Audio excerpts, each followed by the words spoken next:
Jadi hari ini kita melakukan perjalanan menuju ke timur bersama tidak terlihat dari Kitab Suci,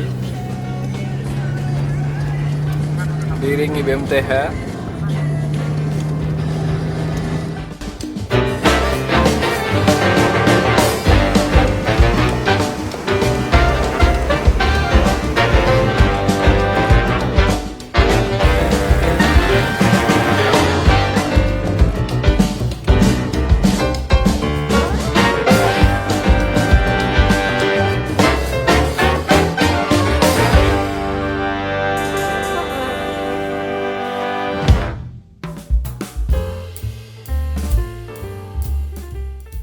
Saya lagi nggak punya duit itu, minjem tasnya Pram dari luar negeri, bagus. Utang minjem Pak Kusala, kakak saya. Berangkat ke sana, naik kereta api dari Gambir dulu. Pegangan teguh pada ajarannya Max Planck. Forsen und Lehren an den Grenzen des Wissens und Wissenschaft.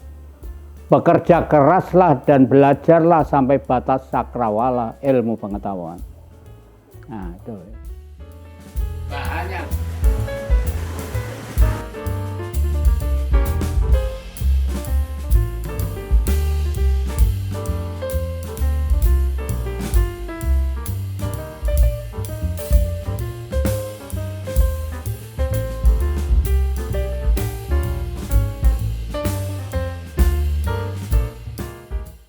Pak Susilo kan punya kecondongan dalam artian apa tadi nggak suka rokok tapi sukanya yang lain kayak Ya. Terus sejak kecil udah suka nulis mulai usia 13 tahun, bukan suka tapi sudah bisa menerbitkan karya di usia 13 gitu ya.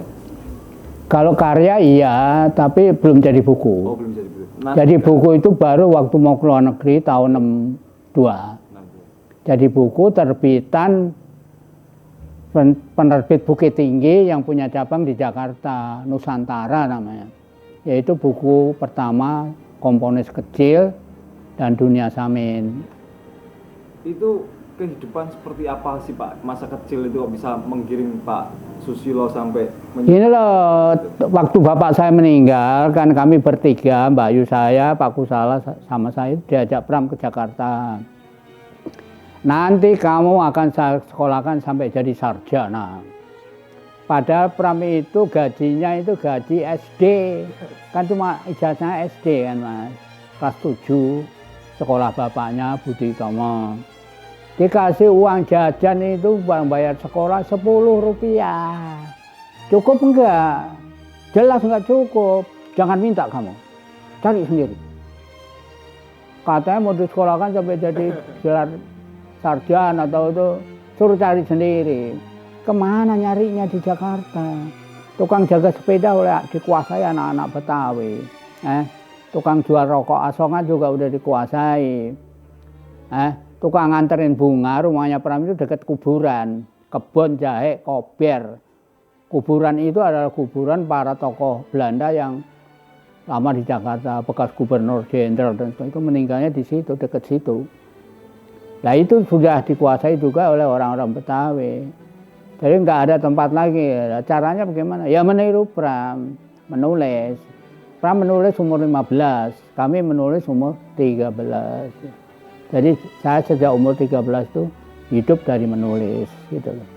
Terus, itu mulanya kenapa saya jadi penulis. Kalau suka nulis kan biasanya suka membaca juga Pak. Harus. Ya. Dengan membaca Anda bisa menulis. Apakah Pak Susilo sebelumnya di usia-usia sebelum Sudah baca, sudah bapak saya dulu itu kan guru, kepala sekolah itu punya perpus. Saya umur belum tamat SD udah baca roman. Buku yang namanya itu Seorang Anak Tiri yang disia-sia. Di Madiun ada lapangan terbang namanya apa Mas? Lapangan terbang Auri itu di Madiun apa namanya? Nah itu saya baca buku itu tentang anak tiri yang disia-sia. Saya baca buku Sebatang Kara, terjemahan dari bahasa Perancis, Sebatang Kara, terbitan Balai Pusaka. Itu di SD, bukunya tebal. Nah, jadi saya udah biasa baca dari itu. Karena di rumah ada perpus, bapak saya yang punya itu. Di usia SD itu udah bisa memahami ini ya Pak ya? Cerita yang lumayan tebel itu ya? Ya bisa memahami, itu cerita anak-anak kok. Sebatang Kara. Seorang anak miskin disewain untuk keliling kota-kota itu jadi tukang itu loh, pemain ledek, ketek. Tahu? Bawa ketek. Ketek tahu, monyet. Nah itu di kemarin itu ceritanya bagaimana terjadi kecelakaan, bagaimana keliling itu. Sebatang Kara namanya. Itu tebal bukunya. Oh, selama ini kedekatan Pak Susilo dengan Pramudia itu seberapa dekat sih? Kalau dekat sih enggak, tapi buahnya rahasia yang ketahui oleh Pram. Contohnya ketika Pram bukunya terbit pertama kali, Keranji dan Bekasi Jatuh, judulnya, tahu Keranji enggak? Jakarta ngetan dikit, 6-7 kilo itu namanya Keranji dan Bekasi. Saya tinggal di situ 24 tahun. Keranji dan Bekasi Jatuh. Pulang dia, memamerkan buku itu pada bapaknya. Malamnya dia cerita di depan kami semua, tapi kami itu kan lapar waktu itu. Saya nggak dengerin, tapi sorenya itu saya satu-satunya yang diajak ke Koplaan, Blora. Tahu Koplaan? Tempat makanan itu loh. Itu makan sate Mas, berdua. Berdua itu saya masih ingat, habis 55 tusuk. 55 tusuk. Minumnya limun, tahu limun? Dulu limun itu tutupnya itu dari gini, dibuka gini, balik lagi. Dari mana itu, apa itu namanya? Marmer, tahu kan? Tutup. Wah itu pertama kali minum limun itu di situ hampir mabok. Saking nggak pernah saking melaratnya lah gampangnya gitu. Nah itu. Ya kedekatan saya itu ya gitu. Tapi saya satu-satunya yang 2 kali ditempeleng sama Pram. Gitu loh. Kenapa Pak? Semua ya salah satu saya dituduh menabrak anak kecil di kebun jahe kober, padahal anak itu jatuh sendiri, jatuh ke got. Nah, orang-orang di situ muitna. Holili ditabrak mobil, motor, sepeda. Saya angkat dia, saya waktu itu masih pelo, belum bisa bilang R. Ngerti nggak? Holili jatuh sendiri. Nah itu ngomong saya itu jujur. Kan Pram tahu. Nah, tapi waktu suruh ngadep minta maaf sama keluarganya itu, saya ditempeleng dari belakang. Ayo sana minta maaf. Ya saya minta maaf sama keluarganya Holili itu. Dia bukan jatuh ke got, tapi bukan ketabrak sepeda, tapi jatuh sendiri gitu. Ngerti nggak Mas? Nah itu. Itu kesalahan pertama. Iya. Ditabuk yang kedua dulu tentang apa ya? Ada lah 2 kali saya ditabuk. Kayaknya yang kedua ini cukup rahasia berarti Pak. Apa itu ada kaitan juga dengan hobi Pak Susilo yang suka perempuan kayak gitu? Kalau Pram itu sama dengan saya. Yang tadi saya cerita itu di penjara aja menyelingkuhi babu penjara. Nah, tapi kemudian jadi buku. Sudah saya tulis di dalam buku yang bersama Pak Kusala, bersama Mas Pram. Itu saya bikin cerita pendek di situ. Siapa itu di Jalan Tarakan, Jakarta. Di Cideng itu ada Sungai Cideng namanya. Naik sepeda. Berapa hari sebelumnya Pram itu bentrok sama istrinya. Kan tidur di kamar, saya di ruang tamunya itu, tidur di kursi rotan itu. Dengar-dengar malam itu Pram kepengen main. Istrinya nolak, ogah ngantuk. Saya cari sana di luar gitu. Nah, Pram itu kemudian ngajak saya suatu kali ke Jalan Tarakan. Di jembatan itu, jembatan kecil, saya suruh nunggu. Tunggu di sini. Kalau ada orang yang masuk ke kamar itu kasih tahu saya. Nanti kalau ditanya Mbak, bilangnya dari Yubar Ayub, Sekjen Lekra itu loh. Nah itu. Untuk itu saya dikasih duit tambahan 10 rupiah. Cogokannya. Nah itu kemudian jadi buku Mas. siapa itu di Jalan Tarakan. Si Midah, si manis bergigi emas. Ditulisnya di Belanda waktu itu. Pram nulis buku itu di Belanda. Itu loh. Jadi ceritanya gitu. Saya nulis, Pram menyebut 2 kali saya itu ketika bapak meninggal. Bukan pasar malam, anak yang kecil yang nangis itu saya. Terus yang kedua ketika saya ada gelar PhD, Pram itu ada di Pulau Buru. Itu adik kebanggaan saya. 2 kali itu. Saya nulis tentang Pram 10 buku, Mas. Pentalogi 5, Pram dan Sek 3, 8. Bersama Mas Pram tadi terbitan Gramedia 9. 1000 wajah Pram dalam kata dan sketsa. Terbitan Lentera di Pantara. Belum terbit itu sudah ada yang pesan 1.300, Mas. Ongkos cetak aja udah lunas 100 juta. Nah, saya kan bilang sama anaknya yang nerbitkan itu, Astuti, wah saya dapat royalti. Ya enggak lah om. Jadi saya secepeng pun nggak dibayar. Coba Mas. Ya nggak nuntut ya, silakan aja. Bisa nyari tempat lain. Itu ceritanya. Jadi saya nulis tentang Pram itu 10 buku. 10 buku hanya tentang Pram ya Pak ya? Ya hanya Pram. Nah, Pak Kusala juga nggak ada. Tuh, saya yang paling banyak.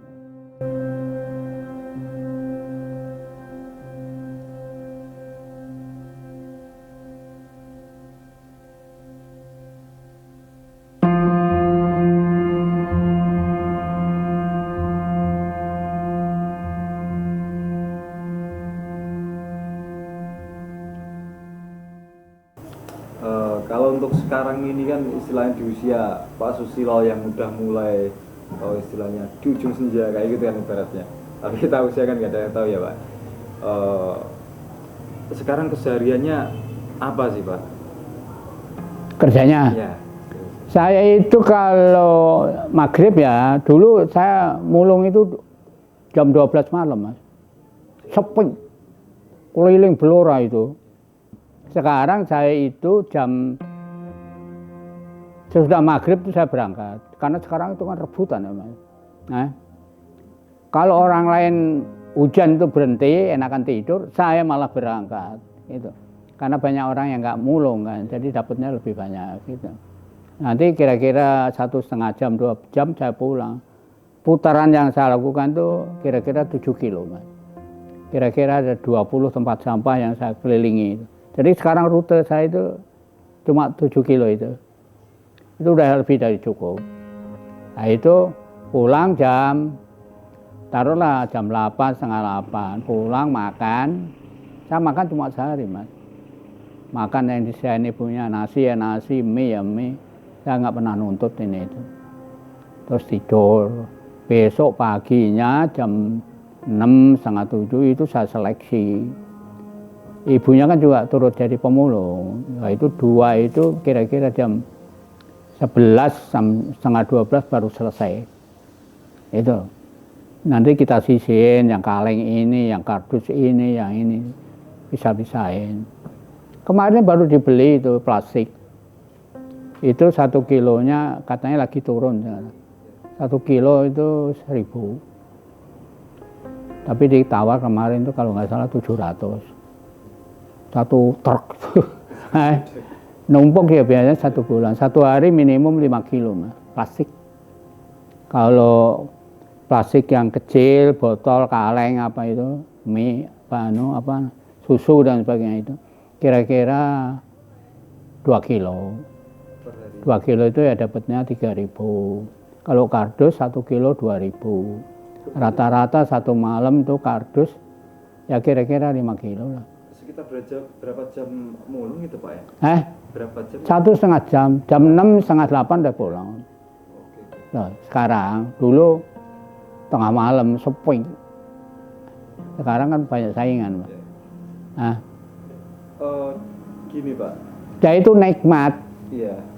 Pernah dengar sini Sokrates nggak? Iya. Filsuf jalanan itu loh. Iya. Kan dianggap mempengaruhi generasi muda, terus dihukum mati. Caranya boleh dengan cara yang dia mau. yaitu bunuh dirinya dengan minum racun pohon cemara. Ditangisi oleh muridnya Plato, anak istrinya dan sebagainya, ditangisi. Jangan tangisi, karena kematian itu kenikmatan abadi. Nah, itu kenikmatan abadi itu saya tiru. Memulung adalah kenikmatan abadi. Jadi ciplaan. Itu juga alasan Bapak ya, istilahnya kan Bapak D3 doktor ya, doktor di Universitas Uni Soviet. Tapi... Ya, iya, ijazah nggak diakui. Okay. Saya kan hidup kan bukan dari ijazah. Nah, kalau jadi ijazah paling kan jadi budak, bikin surat lamaran lah. Ngerti nggak Mas? Yeah. Nah ini kalau pemulung kan nggak perlu, nggak perlu surat lamaran. Makin banyak kerja, makin banyak dapatnya.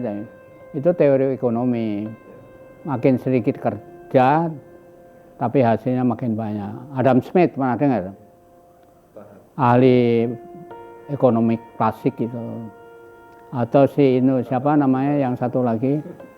Pertambahan makanan dunia itu jalannya kayak deret hitung. Pertambahan penduduk kayak deret ukur. Jadi orang selamanya ada kekurangan makan. Pernah dengar itu? Itu juga ahli klasik, ekonom klasik Inggris itu. Pernah dengar nggak? Malthus. Pernah dengar? Smith sama Malthus itu ikutan saya. Waktu saya kuliah di SMA itu. Waktu ujian Mas, itu dulu ada buku standarnya. Dipaksa oleh semua itu. Kebetulan baru ada terbit buku tentang ekonomi, yang nulis itu Mayor Polak. Kakak saya itu yang tadi itu yang kakak ipar, kan kerjanya di Balai Bahasa, itu baru terbit buku itu Mayor Polak itu. Mayor Polak. Saya mau ujian tuh baca bukan buku resmi, ini buku Mayor Polak ini Mas. Saya baca itu. Tahu-tahu ujian itu buku itu pertanyaan itu dari Mayor Polak semua. Makanya dapat 10. Terus Mas. Keberuntungan terus. Ya tadi itu waktu ujian itu S3 itu. Genghis Aitmatov tadi itu. Gurunya belum baca, makanya dia nantang. Jadi semua kebetulan itu. Itu Mas.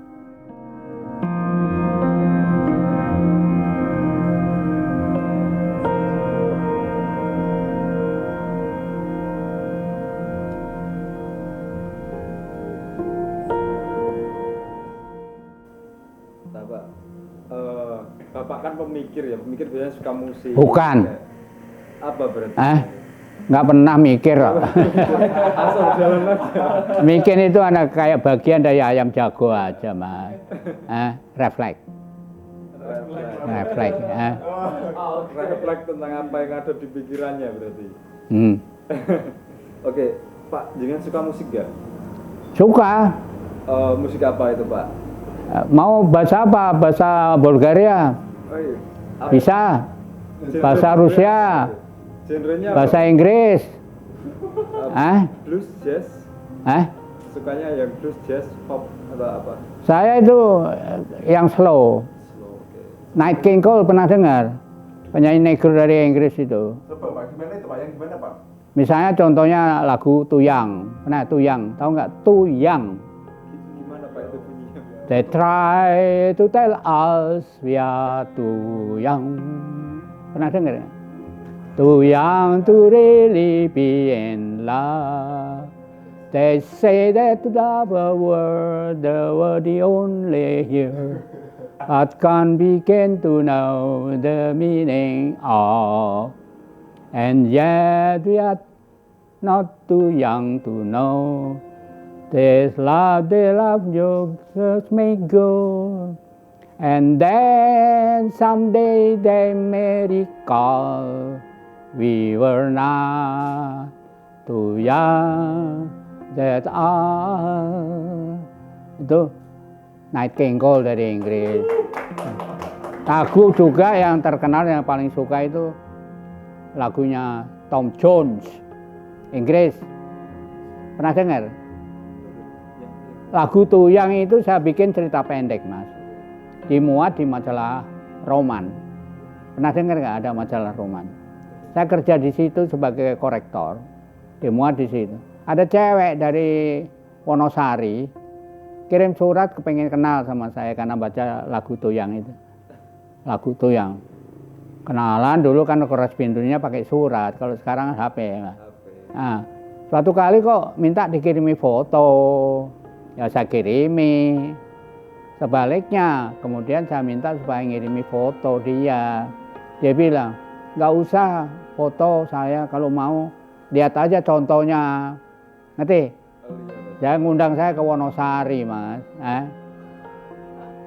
Saya lagi nggak punya duit itu. Minjem tasnya Pram dari luar negeri, bagus. Utang minjem Pak Kusala, kakak saya. Berangkat ke sana, naik kereta api dari Gambir dulu. Dari Gambir kira-kira jam 11 sampai di Jogja jam 1 malam. Lah itu saya nginep langsung ya di dekat stasiun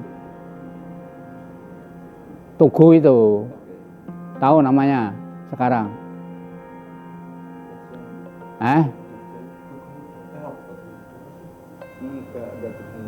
Sarkem, Pasar Kembang. Nah itu saya nggak tahu, waktu itu kan pertama kali saya ke Jogja. Terus jam 6 pagi berangkat ke Wonosari. Bis dulu itu Jogja Wonosari sehari sekali. Jam 6 pagi, nanti setengah 12 dari Jogja dari Wonosari ke Jogja. Jam 6 pagi berangkat sampai Wonosari kira-kira jam 8 pagi. Nyari ketemu, lagi nyapu rumah cewek itu. Ditemui sama ibunya, kakaknya tukang jual gaplek. Kan miskin ya Mas Wonosari. Mbak Yunya namanya Rin SH, bukan sarjana hukum, Sosro Harjono. Ya itu kenalan gitu, tuh ngobrol kan. Ngobrol-ngobrol, nanya Mas, tadi malam nginep di mana? Ngerti? Ya saya bilang di Pasar Kembang, sudah saya duga. Terus saya ditinggal. Ditinggal mau ngomong, jadi saya itu suka ngelonte dianggapnya. Padahal nggak tahu kalau itu tempat lonte waktu itu.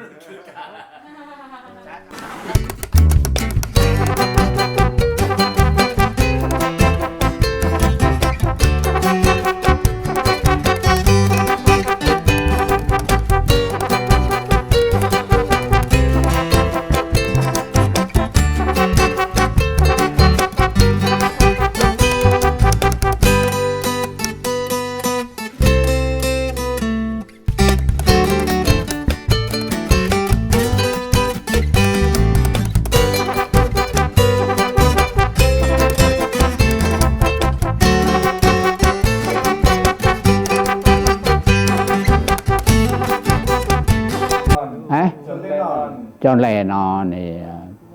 Tapi saya nggak suka itu. Ya, suka itu kan tergantung orangnya. Saya waktu pulang dari Rusia ke Indonesia, saya diundang oleh anak-anak PNI Kiri. Mereka lagi mengadakan acara, saya diundang. Lah itu saya pamerin lagu pulang. Ya, karena saya mau pulang kan. Pernah dengar nggak lagu itu? Jauh kau pergi ombak samudra. Pernah dengar? Lama kau merantau mengembara. Apakah yang dicarinya? Sunyi sekeliling dunia ini. Tak mengenal kata-kata lagi. Apakah yang kau hendaki? Inginkah kamu mencari cahaya dewata sejati? Cahaya gemilang nan menyinari jiwa sukma satu hati. Bila kau pulang ombak samudra, kembali ke pantai bahagia, membawa bahtera dewata. Itu loh Mas. Itu tahu-tahu lagunya siapa? Nyoto. Jadi kita itu berangkat ke luar negeri nyari bahtera dewasa, yaitu ajaran komunisme. Nah, itu saya ditegur oleh yang hadir itu. Namanya si siapa itu, orang dari Solo. Ditegur, Sus, tahu nggak? Itu lagunya Nyoto itu. Ya nggak apa-apa namanya lagu. Bukan idealisme ya, Pak. Nah, bahtera dewata itu ajaran Marxisme. Ayo, apalagi lagu Bulgaria. Bulgaria. Lupa saya. Bulgaria itu bahasanya juga bahasa Rusia, Mas. Jadi dia lagunya juga lagu Rusia itu. Lupa saya lagunya. Kalau bahasa lagu Siberia saya nyontek dari anak muda itu. Ini Pak. Lagunya apa? Saya mau tanya ini Pak, kan Bapak kan udah nyoba nih berkunjung ke beberapa negara atau keliling dunia. Itu negara yang paling berkesan atau yang susah dilupakan itu negara mana Pak? Atau tempat yang paling susah dilupakan? Jerman.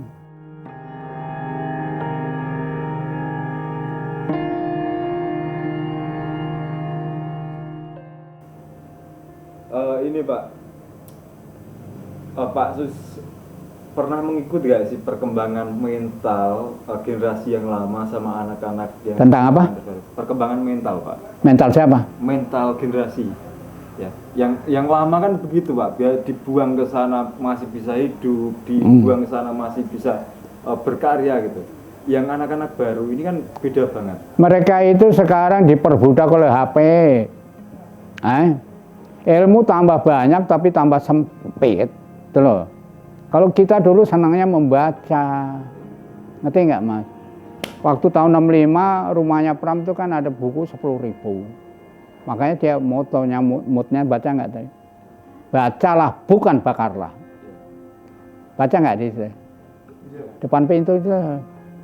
Nah itu saya ubah, bacalah dan bakarlah semangatmu membaca dan menulis. Nah itu saya lebih baik baca dan menulis daripada main HP, main laptop, main apa. Itu. Bedanya itu, saya bertahan sistem lama. Dan itu saya anggap sebagai hal yang paling cocok buat saya. Saya tertarik ini Pak. Sekarang itu Pak, banyak anak-anak muda, bahkan anak-anak SMA, SMP pengen bunuh diri Pak. Gara-gara? Mental mereka lemah. Mereka menganggap hidup itu semacam siksaan kayak gitu. Kalau kita lihat kayak Pak Sus kan enjoy banget gitu lah, menikmati banget kayak gitu. Itu kena kalau generasi dulu itu kenapa Pak? Kok bisa sampai menikmati hidupnya? Ya kita itu hidup dari kelaparan, Mas. Saya itu zaman Jepang, zaman Belanda, kan semua itu siksaan ya Mas. Tapi kita harus bisa hidup dari situ. Contohnya saya pernah bikin cerita pendek Mas. Karena kelaparan itu kan tiap hari saya itu nyari ikan di kali. Kali kan dekat sini ya Mas. Kali Lusi. Suatu kali itu nemu bangkai ayam Mas. Saya bawa pulang. Bangkai ayam itu dimakan juga nggak mati. Terus saya kalau gogo tahu nggak nyari ikan udang apa itu. Pakai kopo, tahu kopo? Ketupat yang gede itu loh dikalungkan di sini dua kiri kanan. Jadi hidup saya itu kayak gitu Mas. Bangkai ayam aja kita bawa pulang, kita masak nggak mati. Besusul tahu? Tahu. Keong. Tapi yang di air itu udah lumutan Mas. Kan di sini dulu banyak belumbang di kebun ya. Mau ambil satu ember, masukkan ke dandang, rebus, kasih garam, udah makan, disedot, saut, buang, hidup. Jadi kita itu hidup karena terpaksa juga. Juga ini lalat pohon, ulatnya pohon jarak, tahu Mas? Jarak. Jarak kan ada jarak pagar, jarak kepiar, jarak apa lagi.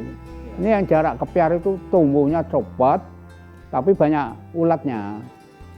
Itu jarak Jepang katanya itu. Waktu Jepang datang itu dikembangkan di Indonesia. Oh itu juga gitu, kalau perlu kita makan ulatnya. Ceritanya kayak gitu. Tapi kok saya nggak berani sampai sekarang itu makan entung jati, ungker. Tahu ya ungker? Nggak tahu, takut rasanya itu kalau makan itu kok dabakan, gatal. Kalau laron biasa, tokek, cecek itu biasa. Pernah nyobain cuma. Bisa dikatakan ini ya Pak ya, mungkin generasi sekarang terlalu dimanjakan dengan fasilitas. Iya, tuh anak kecil aja pakai HP sekarang. Ini kemarin tuh anak baru kelas 2 itu udah gini. Cucunya tukang pecel itu loh. Kemarin kan ada orang nginep sini, saya beliin pecel.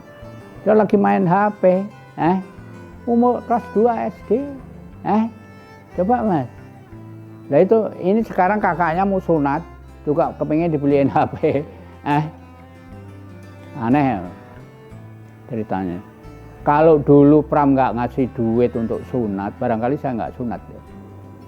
Saya umur 13 sunat itu. Pakku salah udah umur 15 disunat. Saya nggak nangis. Kok Pakku salah nangis? Kok nangis kenapa? Saya nggak nangis, kok dia nangis? Nggak ngerti saya.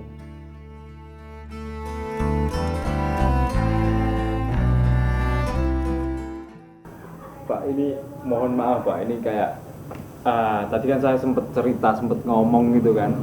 Sebenarnya kita kesini kan mengreflek Pak. Refleks ya, kita refleks tiba-tiba pas waktu ngopi itu kepikiran jenengan gitu kan. Terus ketemu itu Mas Ririn, Mas Kate. Terus aku pengen istilah silaturahmi ke tempat Pak Sus kayak gitu kan. Terus saya juga kebetulan pengen dan Lang juga pengen gitu kan. Akhirnya 3 orang ini ngagendakan ini. Baru minggu kemarin Pak. Terus punya ide gitu. Ya, kita punya ide kayak gitu, kepikiran tadi itu Pak Sus usianya udah 86 tahun gitu. Takutnya kalau kita nggak buru-buru nanti kebetulan mati. Kebetulan mati ya, nggak tahu kan. Bentar lagi ulang tahun nih, Februari nanti. Februari Pak. Pak Pram kan 6 Februari, saya 17 Februari. Anak keluarga kami itu 5 itu lambangnya sama, Aquarius. Pram, adiknya Prawito, terus Mbak Yu saya perempuan, terus Pak Kusala saya. Jadi keluarga kami itu 5 Aquarius semua. Jadi rata-rata jadi penulis. Anaknya bapak saya itu 10, yang 1 meninggal, yang terakhir meninggal kelaparan, yang hidup 8. 6 jadi penulis. Ada nggak lawannya di dunia? Nggak ada. Amerika punya Hemingway. Pernah dengar? The Old Man and the Sea bukunya. Itu cuma 3 orang, bapaknya dokter bunuh diri. Hemingway bunuh diri, anaknya bunuh diri, cuma 3. Punya ini gejala bunuh diri. Kami itu 8 yang hidup, 5 laki-laki, 3 perempuan. 6 jadi penulis. Adik saya, Mbak Yu saya, itu penulis kelas teri. Cuma berapa karya. Terus Pak Waluyadi itu kelas bandeng. Lebih gede. Terus Pak Kusala sama Pak Pram itu kelas hiu. Bukan raksasa dia itu. Pak Pram kan bukunya itu buku wajib Mas. Di Australia, Malaysia, Singapura, Jepang, Belanda, Amerika itu buku wajib untuk anak-anak SMA itu. Jadi itu kelas dunia lah 2. Saya milih kelas sendiri. Kelas apa itu? Kelas lumba-lumba. Karena kita gini, saya di luar negeri aja piagam sampai 12 Mas. Di luar negeri loh itu. Bukan di sini mah hampir 100. Piagam SBU-nya itu ditumpuk kayak sampah aja di belakang ini. Di belakang lagi sana. dengan barang-barang yang penemuan yang saya anggap berharga. Pernah nemu namanya itu dulu apa? Jalan-jalan saya, ibunya sama anaknya jalan-jalan. Pas banjir itu di Bekasi. Nemu arloji. Itu saya tanyakan di toko arloji baru waktu itu loh Mas. 350.000. Nah. Tahun berapa itu? Waktu saya masih di Bekasi. Saya kan di Bekasi 24 tahun. 20 tahun yang lalu, 20 tahun yang lalu. pindah Blora 90 tahun gimana? 54 tahun saya nggak di Blora, Mas. Di Bekasi 24 tahun. Sama anak saya itu jadi pulung itu, terutama kalau gerimis. Dari Bekasi, Kranji, ke Pulau Gadung, sampai Pulau Gadung balik sampai Tambun. Tambun pulang ke Kranji. Itu bisa hidup seminggu. Duit-duit, apalagi kalau gerimis, Mas. Wanita itu uang kecil jatuh kan ditinggal, lebih baik uang hilang daripada kehujanan. Nah, bahkan di pangkalan-pangkalan pengkolan itu orang yang terima duit recehan nggak mau, Mas. Apa namanya itu tukang jaga jalan tuh? Namanya ada itu, Pak Oga. Pak itu di pojokan tuh ambilin aja yang recehan itu, Mas.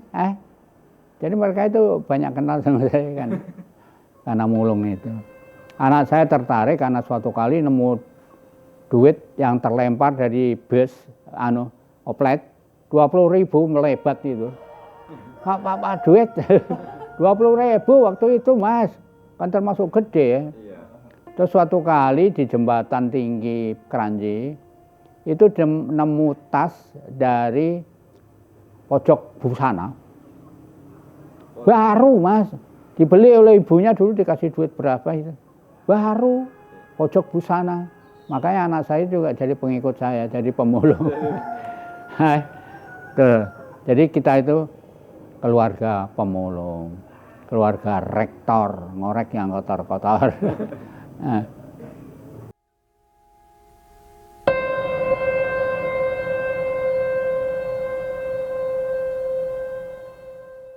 Pak, itu kita berandai-andai nih, Pak. Biasanya kan orang-orang kayak Bapak ini istilahnya punya cita-cita baik semasa hidup, bahkan ketika mereka pengen meninggal itu kadang ada yang punya rencana kayak gitu, Pak. Saya pengen meninggal di usia sekian kayak gitu. Kalau Bapak ada gak sih kayak gitu? Misalkan membatasi, mungkin nanti di usia 100 tahun atau 120 tahun kayak gitu. Kalau Bapak itu bisa dikatakan pengen meninggal di usia berapa, Pak? Ya saya kan saya nggak kepengen tahun berapa, tapi kalau menurut sejarah tadi itu ranjang pengantin Cina di atas 100 katanya, tapi nanti malam saya keluar ditabrak mobil juga nggak tahu. Kemarin saya itu kan banyak cobaan Mas, disenggol mobil loh, ngambil itu. Ini luka ini sini Mas. Untung saya jatuhnya ke kanan, ke kiri, ke pinggir jalan. Kalau ke kanan mati saya, karena di belakangnya ada mobil. Tetap kiri ya Pak sebenarnya. Jatuhnya ke kiri, dier gitu. Nggak ada yang nolong. Ada orang, saya duduk di situ lenger-lenger.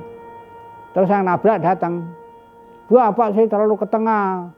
Tuh bumper saya pecah katanya. Tapi nggak ngomong, terus ditinggal pergi. Nggak nuntut apa-apa. Oke, berarti yang agak beda ini Pak Sus nggak punya cita-cita menentukan usia, tapi pakai analisis tadi itu ya Pak? Iya. Pakai analisis. Iya. Oke Pak.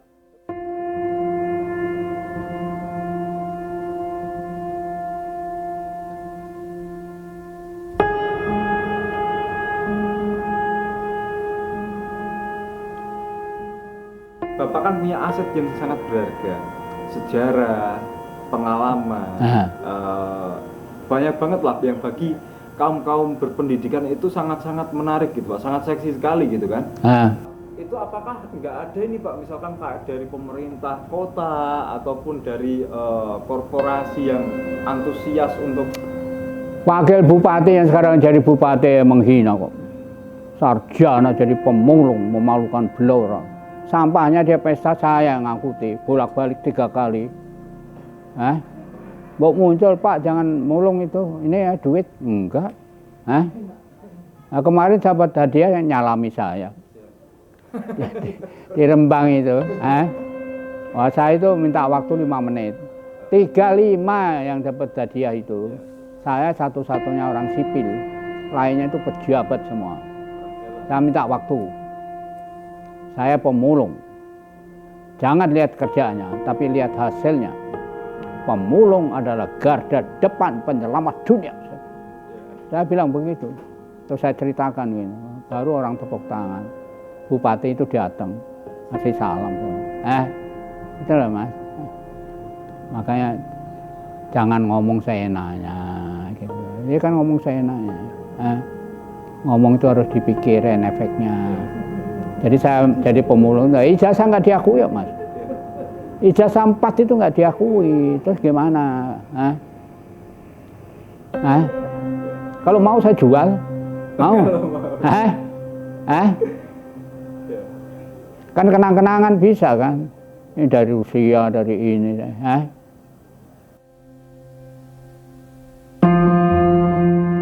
Oh ini Pak, kita berandai-andai. Coba ngecek imajinasi Bapak ya. Gimana ini? Seandainya Pak Sus terjebak di suatu pulau kan, seorang diri, dan Bapak itu tiba-tiba nendang botol kayak Aladin gitu loh Pak. Tiba-tiba di botol itu ada jin yang ngasih 3 permintaan. Ada? Ada, di botol itu ada jinnya yang ngasih 3 permintaan. 3 botol isinya 3 pertanyaan. 3 permintaan. Bapak dikasih kesempatan untuk minta 3 permintaan. Nah, yang pertama buku apa yang kira-kira pengen Bapak minta? Baik buku itu udah ada maupun belum pernah ada sebelumnya loh ya. Kira-kira Bapak minta buku apa? Sindrom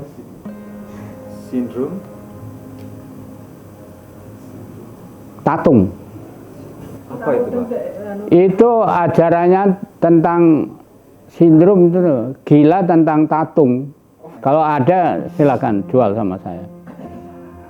Buku yang kepingin saya punya itu. Kalau sejarah Ranjang Pengantin Juno saya sudah punya. Ini sindrom tatung namanya. Nah, yang kedua? Yang kedua, siapa sosok seseorang yang Bapak minta untuk menemani di pulau tersebut? Maunya? Iya, maunya siapa? Maunya si Veneser. Siapa itu? Veneser. Venus. Oke. Venus. Veneser. Pernah dengar nggak yang namanya Montanus Venuser? Nah, belum pernah. Nah ya itu, kepengennya itu Venus. Tahu Venus apa? Siapa? Dewi Birahi. Tahu yang ketiga apa?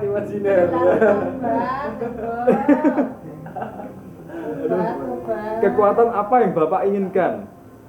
Kekuatan apa yang Bapak inginkan? Kekuatan yang saya kepingin. Tetap kekuatan seks.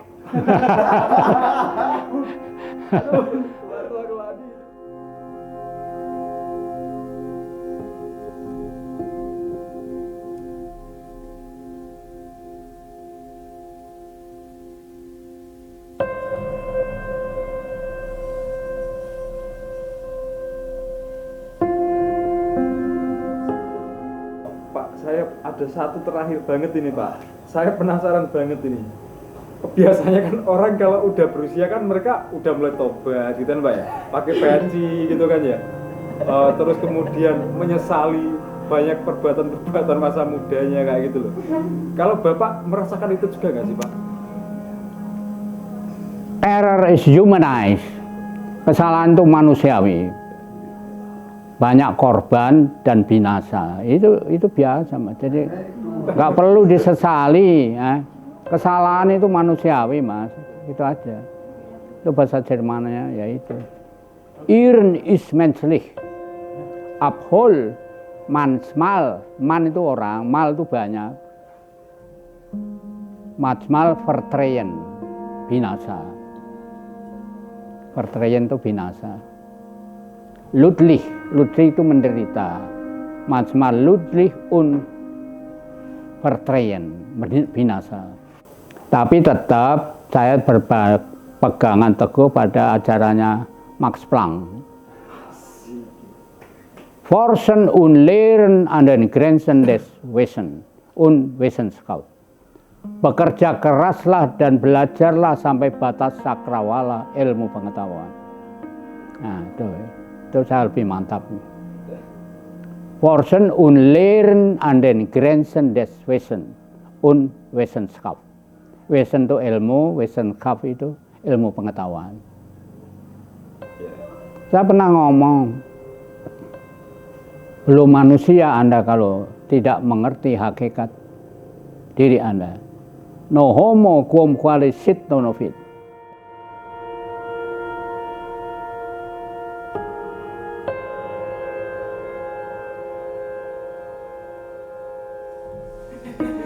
Protes, Mbak. Terima kasih banyak ya. Kalau ada yang salah, telan aja. Iya, siap.